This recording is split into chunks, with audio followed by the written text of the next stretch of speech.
ഇത് കൊള്ളാല്ലേ? നീ ഇതെവിടെയായിരുന്നു? ഞാൻ സ്റ്റേജിന്റെ പുറകിൽ ഒന്ന് റോന്ത് കിട്ടി. അവിടെ ആവുമ്പോ മൊത്തമായിട്ട് കാണാമല്ലോ. പല ഷേപ്പിലല്ലേ പീസുകള്. ആദ്യം കണ്ടപ്പോ ഒന്നും പറയണ്ട അറിയാ, കുളിര് കോരിപ്പോയി. അങ്ങോട്ട് പോവാ. വേണ്ട വേണ്ട, എനിക്ക് നിന്നെ പോലെ ഈ കാര്യത്തിൽ ആക്രാന്തമില്ല. ഇങ്ങനെ കാണുന്നതാണ് എന്റെ ഒരു സുഖം.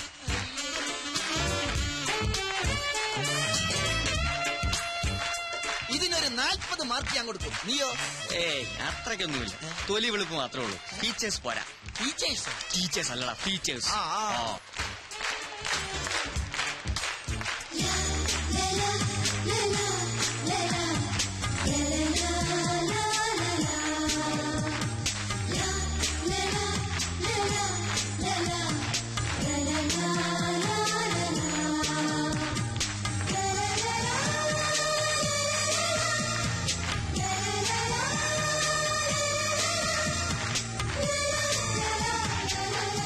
എടാ കിച്ചു, ഇത് നിന്റെ ലക്കി കൂപ്പണല്ലേ?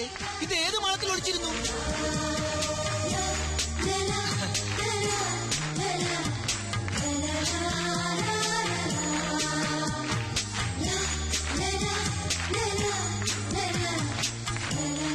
ഇതിന്റെ ഫീച്ചേഴ്സ് ഓക്കെ ആണോ? Double okay. എങ്കിൽ ഇതിന് എത്ര മാർക്ക് കൊടുക്കാം? ഇതിന് മാർക്കല്ല, എന്റെ മനസ്സ് തന്നെ കൊടുത്തു കഴിഞ്ഞില്ലേ?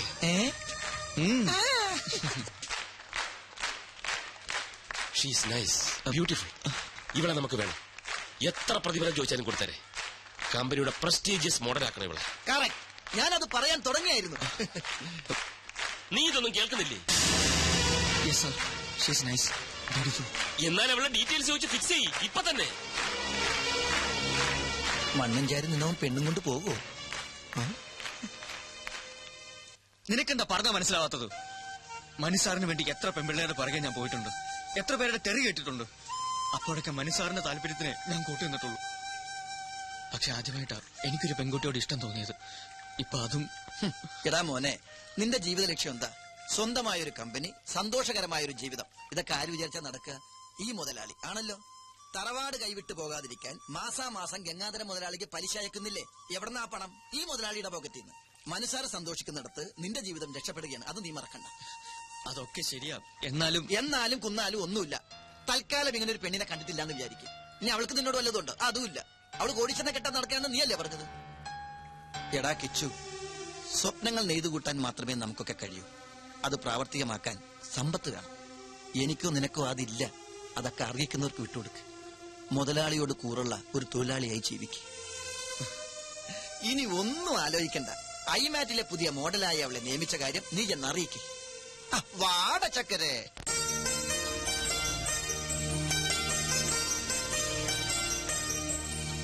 മിസ് അഖില, ഡയലോഗ് ഓക്കെ ആണോ? ഷോട്ട് റെഡിയാണ്. കോസ്റ്റ്യൂം ചേഞ്ച് ചെയ്തു. ഓക്കെ, മാർക്ക് ചെയ്തിട്ടുണ്ട്. ശരി സാർ. കണ്ണ, ഈ ആംഗിൾ ഫിക്സ് ചെയ്തു. ഓക്കെ. അതെ, ഏത് ആംഗിളാ ഫിക്സ് ചെയ്തിരിക്കുന്നത്? ഇതാണോ ഇതാണോ? എന്തിനാ? കോസ്റ്റ്യൂം കൊടുക്കാനാ. ആംഗിളൊക്കെ ഞാൻ ഫിക്സ് ചെയ്തോളാം. താൻ പോയി കോസ്റ്റ്യൂം കൊടുക്കും. ചേടാ, ആംഗിൾ അനുസരിച്ചല്ലേ കോസ്റ്റ്യൂം കൊടുക്കാൻ പറ്റുള്ളൂ. സോറി മാഡം, ഞാൻ അല്പം തിരക്കിലായി പോയി. എല്ലായിടത്തും എന്റെ ഈ 2 കണ്ണുകൾ തന്നെ എത്തണം. Costume section, camera section, lighting section. ചുരുക്കി പറഞ്ഞ ഞാൻ ഇവിടുത്തെ ഒരു ഓൾറൗണ്ടറാ. ഇതാ മാഡത്തിന്റെ കോസ്റ്റ്യൂം.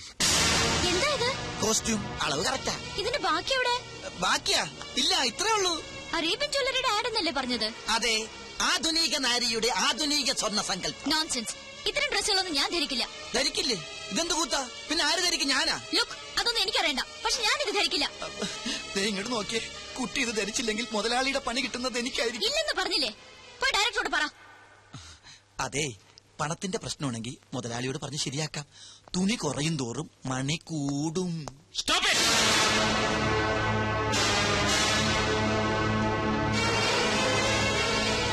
എന്താണ് ഇവിടെ? സാറേ, ഈ കുട്ടി ഈ കോസ്റ്റ്യൂം ധരിക്കുന്നില്ല. കാര്യകാരണങ്ങൾ പറഞ്ഞ് മനസ്സിലാക്കിയിട്ടും ധരിക്കുന്നില്ല. സാർ ഒന്ന് ധരിപ്പിക്കും. നിർത്തണം. എന്താ ഞാൻ പറഞ്ഞ് മനസ്സിലാക്കേണ്ടത്? സ്ത്രീ ഒരു പ്രദർശന വസ്തുവാണെന്നോ, എന്ത് കൂത്താട്ടത്തിന് നിന്ന് തരണമെന്നോ? സ്ത്രീയെ ആദരിക്കാൻ അറിയാത്തവർ ഈ കമ്പനിയിൽ ജോലി ചെയ്യേണ്ടെന്ന് 100 വട്ടം ഞാൻ പറഞ്ഞിട്ടില്ലേ? എന്താണോ ഇത്? ഇതാണോ ഈ കുട്ടി ധരിക്കേണ്ടത്? ഇവിടെ ഷൂട്ട് ചെയ്യുന്ന ആഡ് ഫിലിമാണ്, ബ്ലൂ ഫിലിം അല്ല. ഓ സോറി മിസ് അഖില. കൊണ്ടുപോടോ.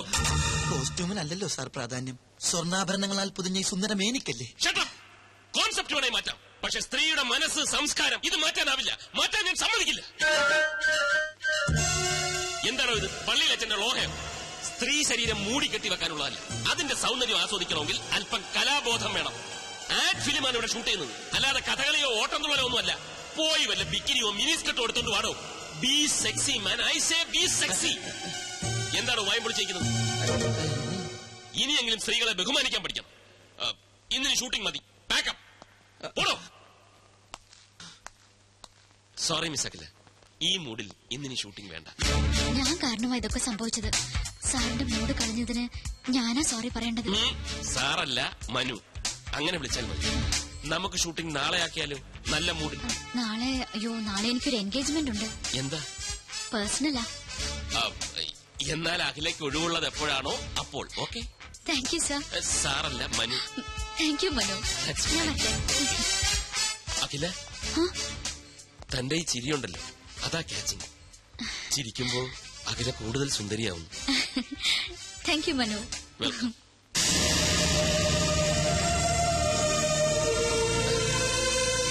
ഗംഭീരമായിരിക്കുന്നു പെർഫോമൻസ്, എക്സലന്റ്. അതൊക്കെ ശരി, പക്ഷെ ചെറിയൊരു പ്രോബ്ലം ഉണ്ട്. എന്താ? നാളെ എന്താണ് അവൾക്കൊരു പേഴ്സണൽ കാര്യം? വേറെ വല്ലവരുമായി?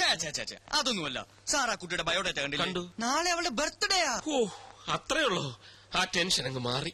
സാർ, ഈ ബർത്ത്ഡേ പിടിച്ച് നമുക്കൊരു ചീട്ടിറക്കിയാലോ? നീ എന്താ ഉദ്ദേശിക്കുന്നത്? സാറേ, അഖില സാറിന്റെ മനസ്സിൽ കയറിയെങ്കിലും അഖിലയുടെ മനസ്സിൽ സാറ് കയറണ്ടേ? അതിനൊരു പദ്ധതി ഞാൻ പ്ലാൻ ചെയ്ത് കഴിഞ്ഞു. ഇത്തിരി പണച്ചെലവുള്ള കാര്യമാണ്, പക്ഷെ പണം സാറിനൊരു പ്രശ്നമല്ലല്ലോ. അതുകൊണ്ട് ആദ്യം പണം തരൂ, എന്നിട്ട് ഞാൻ പ്ലാൻ പറയാം. നടക്കൂ? നടന്നിരിക്കും. എന്തിനാ ഈ പിശുക്ക്? അഖില സാറിന്റേതായ പോരെ. കിച്ചു, ഐമാറ്റ് അഡ്വർടൈസിംഗ് കമ്പനിയുടെ അസറ്റാണാ നീ. Asset. Thanks.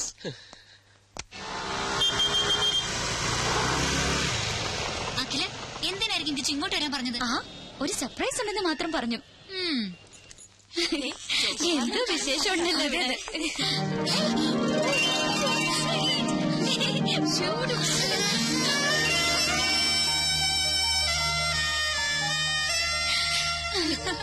I don't know.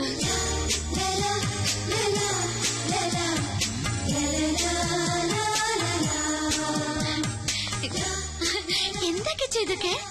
Miss അഖില മേനോന് പിറന്നാൾ സമ്മാനം. അതിന് ഇന്നെന്റെ പിറന്നാളാണെന്ന് എങ്ങനെ അറിഞ്ഞു? ഞാൻ അറിഞ്ഞില്ല, പക്ഷെ മനുസാർ അറിഞ്ഞു. That is മനുസാർ. മനുസാറിന്റെ വകയാണ് ഇതെല്ലാം.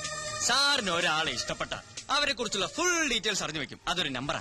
നമ്പറോ? അതുപോലെ ഈ നമ്പർ എന്ന് പറഞ്ഞാൽ മറ്റാർക്കില്ലാത്തൊരു ക്വാളിറ്റി. തീർന്നിട്ടില്ല, അതെ ഇതും കൂടി ഉണ്ട്. മാനത്ത് തെളിയുന്ന മാരിവില്ല് പോലെ മനോഹരിയായ ഈ മുത്തിന് മനുവിന്റെ പിറന്നാൾ ആശംസകൾ. Happy birthday. ഇത് മനുസാർ എഴുതിയതാണോ? ഏയ്, ഞാൻ എഴുതിയത്. Just joking. മനുസാറിന്റെ ബിസിനസ് ഹൃദയത്തിന്റെ ഒരു കോണിൽ കവിഭാവനയുള്ള ഒരു കലാകാരനുണ്ട്. I can't believe it. Oh, you have to. Many, many happy. Hello. Happy birthday Akhila. Thank you, Manu. It was quite unexpected അല്ലേ? മനസ്സിൽ എന്താണ് ഇങ്ങനെ തോന്നിയെന്ന് ചോദിച്ചാൽ ഐ ഡോണ്ട് നോ. ഈ ജന്മാന്തരങ്ങളുടെ ബന്ധം എന്നൊക്കെ പറയാറില്ലേ?